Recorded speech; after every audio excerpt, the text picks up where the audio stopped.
বন্ধুরা তোমরা সবাই ভালো আছো তো? এরকম সকালবেলায় টিফিনে আমরা হচ্ছে কালকে আলুর দম আছে, রাইস করেছিলাম রাত্রিরে, সেই আলুর দম গরম করে নিচ্ছি। আর এ দেখো এখানে রাইস আছে, রাইসটাও গরম করে নিয়েছি। তা এই আমার দুই মেয়ের হয়ে যাবে সকালবেলা টিফিন। চলো মেয়েদের খাবার দিয়ে দিই। টাটা সবাইকে। এই যে এই দেখো এই দেখো এই দেখো এই দেখো, এটা কি এটা কি পোব্বা? তুমি হাতে পোব্বা, এটা পোব্বা। ইভিনিং বন্ধুরা, এরকম সন্ধেবেলায় সন্ধে হতে না হতেই আমি আজ রান্না বসিয়ে দিয়েছি। যাব একটুখানি বাজারে। দুপুরবেলায় তো রান্না করিনি, আমার ছোটো মেয়ে ওর ঠাম্মা বাড়ি গেছিলো, আর তোমাদের দাদাভাই চলে গেছিলো মাছ আনতে। বাড়িতে ছিলাম আমি আমার বড় মেয়ে দুজনে। তোমাদের দাদাভাই সব বাজার করে এনে দিয়েছিলো, কিন্তু কিছুই রান্না করিনি দুজনের জন্য। আবার কী রান্না করবো ভাবলাম আলু সেদ্ধ ভাত করে খেয়ে নিই, যার জন্য আমি আমার বড় মেয়ে আলু সেদ্ধ ভাত করে দুপুরবেলায় খেয়ে নিয়েছিলাম। আর এখন যেহেতু তোমাদের দাদাভাই রাত্রিরে আস্তে আস্তে 12টা বাজবে, এসে তো আর আলু সেদ্ধ ভাত খেতে পারবে না, যার জন্য এরকম রান্না বসিয়ে দিয়েছি তাড়াহুড়ো করেছি।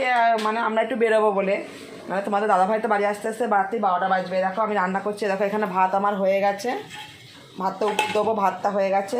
এখানে আলু, এই যে ডিম, ফুলকপি সমস্ত কিছু একটু ভাবিয়ে সেদ্ধ করে নিচ্ছি। আলু ফুলকপি দিয়ে ডিমের ঝোল আর ভাতই করবো, করে ছোটো মেয়েকে পড়তে দিয়ে যাব আমরা একটুখানি বাজারে। কেন বলো তো, যেহেতু আমাদের মানে খুব বুধবারের দিনে ধরো মানে নতুন অতিথি আসতে চলেছে, যার জন্য এবার আমাদের দোলে গোপাল পূজা করতে পারবো না।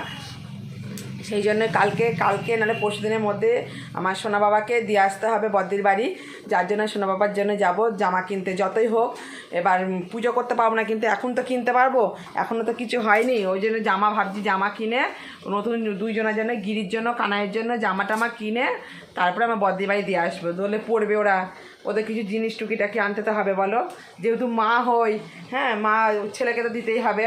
যার জন্য আমার সোনারা যেহেতু চলে যাবে কাল পরশুই, যার জন্য দেখলাম আজকে টাইম আছে কিনে আনি। এ দেখো আমার ছোটো মেয়েকে পড়তে দিয়ে আমার সোনা বাবাদের জন্য যাব হচ্ছে জামা কিনতে, আমি আমার বড় মেয়ে, যার জন্য রান্নাটা করে নিচ্ছি। এবার ওই দোকানটায় এত ভিড় হয় না, মানে এসে আমার কোনো জায়গা থেকে এসে রান্নাবাড়ি করতে ইচ্ছা করে না।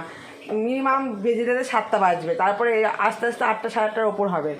তখন এসে এই রান্না, এত ডিমের ঝোল ভাত আমার ভালো লাগে না, বিরক্ত লাগে, যার জন্য আমি রান্না করে নেবো। তোমরা তো জানোই আমি তোমাদের দিদিভাই সকাল সকাল রান্নাবান্না করে গুছিয়ে নিতে পছন্দ করে, গুছিয়েও নেয়। তো ওই জন্য ডিম আলু সেদ্ধ হয়ে গেছে, ডিমের ঝোল আমার এক্ষুনি হয়ে যাবে, ভাতও হয়ে গেছে। দিয়ে রান্নাটা করে রেখে দেখেছো, দেখো আরশোলা, দেখো আরশোলার উৎপাত হয়েছে আবার। আমার সোনা আমার ঠাম্মা বাড়ি গেছিলো বলে সকালবেলায় এ দেখো ভার করিনি, এখন ভয়ে ভয়ে ভার করতে বসেছে, নাহলে তো দিদির কাছে মার খাবে। তো চলো ডিমের ঝোলটা করে নিয়ে তারপরে আসছি। রান্নাবাড়ি কমপ্লিট হয়ে গেছে, রান্নাবাড়ি সেরে ছোটো মেয়ে পড়তে চলে গেল, বড়ো মেয়ে দিয়ে এলো। আর দেখো আমার রান্নাবাড়ি করে সমস্ত গ্যাস ট্যাস মুছে সব পরিষ্কার করা হয়ে গেছে। তো আমি রেডি হয়ে গেছি, চলো আমার ছেলের জন্য জামা কিনে নিয়ে আসি বাজারে। তোমরাও চলো আমাদের সাথে। লাইট অফ করে দিই।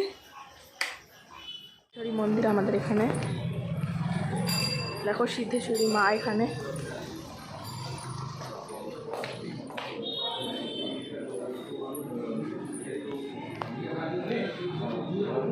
মা সিদ্ধেশ্বরী।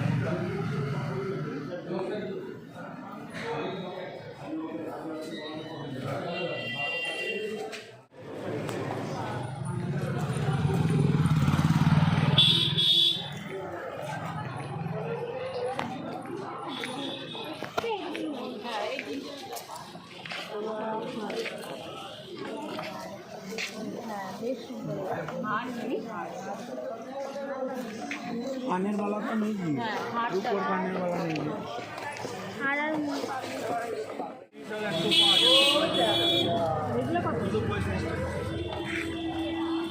জামা কত? 130 টাকা আর 105 টাকা। আর 90 আর 15।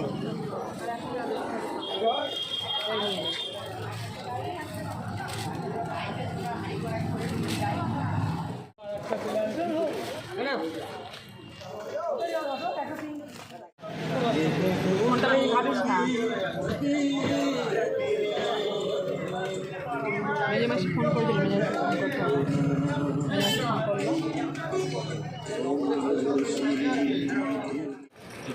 আমার মা এখন চপ খেতে খেতে রাস্তা দিয়ে হাঁটছে। এরকম খাবে তোমরা? আমার ফেভারিট চপ তেল চপ খাবে, আমার ফেভারিট চপ। এ দেখো বন্ধুরা, গোপু সোনার জন্য কি জামা কিনেছি দেখো তোমরা। আমার সোনাদের জামা দেখায়, দোলের ওদের জামা দিয়ে আমি ওদের ব্যাগটা গুছিয়ে দেবো, যেহেতু কালকে ওরা যাবে মাসির বাড়ি, বড় মাসির বাড়ি। এ দেখো, তোমরা কমেন্ট করে জানাবে জামাগুলো কীরকম হয়েছে। এই একটা আমাদের কানাইয়ের জামা, এই একটা কানাইয়ের জন্য নাইট ড্রেস নিয়েছি, এই যে একটা প্যান্ট, আর এইটা নিয়েছি আমাদের গিরির। এরকমটা কানাইয়ের খুঁজলাম, কানাইয়ে পেলাম না। এই 6 নম্বরটায় একটা সাইজই রয়েছে, আর অন্য ছোটো বড়ো কোনো সাইজ নেই। আর কালারও ছিল হলুদ, কালো আর ব্লু, আমি এই হলুদটা নিলাম। আর এটা হচ্ছে কানাইয়ে গিরির নাইট ড্রেস, আর এই যে গিরির প্যান্ট। এই হচ্ছে ওদের জামা, দোলের নতুন জামা দুই ভাইয়ের। কেমন হয়েছে অবশ্যই কমেন্ট করে জানিয়ে। চলো ওদের ব্যাগটা গুছিয়ে দিয়ে এবার। বন্ধুরা, বাজার থেকে এসে আমার সোনাদের জামা প্যান্টগুলো সব গুছিয়ে নিলাম, তোমরা দেখতেই পেলে। দিয়ে চলো 9টা বাজে, আমরা খাওয়া দাওয়া করিনি, তোমাদের দাদাভাই তো আস্তে আস্তে রাত্রির 12টা সাড়ে 12টা বাজবে। তো চলো ডিমের ঝোলটা দেখিয়ে দিই। তোমাদের জানো আলু ফুলকপিতে ডিমের ঝোল আর ভাত করেছি। এই দেখো ভাত, এই দেখো এই যে ভাত রয়েছে।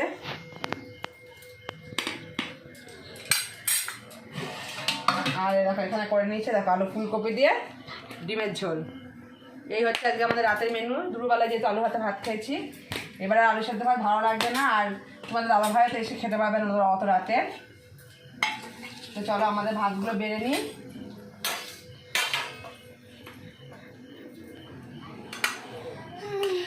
মান্টু চলে আসো, এখানে বসো। আমাদের 3 জনের জন্য বেড়ে নিই ভাতগুলো।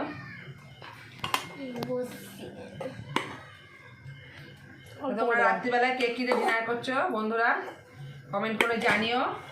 তাহলে আর কি দেখানোর মধ্যে কিছুই নেই। খাওয়া দাওয়ার পর এই বাসনগুলো মাজবো, বারান্দাটা পুছবো, তাহলেই হয়ে যাবে। দিয়ে শুয়ে পড়বো। তারপরে তো দাদাভাই যখন আসবে তখন আবার উঠে আবার ওকে খেতে দেবো, খেতে দিয়ে থালা বাসনটা মেজে নেবো। এই তো কাজ।